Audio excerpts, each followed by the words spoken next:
Sí, la verdad es que ya estamos en el camino, como dijimos, de ir sumando jugadoras al roster y con nivel apto de salud y enganchándose al ritmo deportivo y de competición, pero todavía no con la totalidad de la plantilla.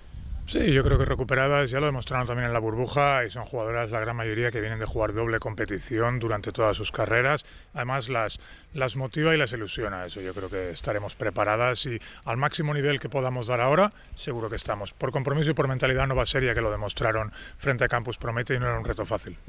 Cáceres se ha reforzado, ha cambiado su plantilla, yo creo que con las piezas que necesitaba, una por cada línea, la posición de base con Zapazlova, la exterior tal vez es la que más destaca, porque es una jugadora nivel NBA, Alexis Jones, y en el interior con una pívot, Pachurina, que viene de Euroliga y les abre mucho el campo.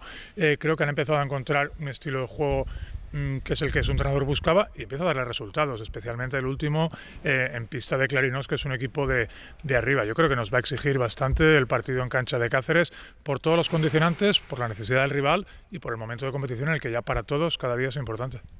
Bueno, más que playoff, yo creo que nosotros tenemos varias citas durante la temporada. La primera gran y importante era la primera vuelta, acabar como cabezas de serie para la Copa de la Reina.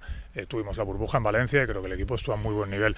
Las siguientes citas pasan por lo que he dicho, por Copa de la Reina, por seguir en Eurocup y ya llegarán los playoffs. El calendario está marcado, vamos paso a paso, pero ahora mismo la cabeza está en Cáceres, porque el nivel que mostremos en cada entrenamiento y cada partido es el que tendremos en esas citas importantes.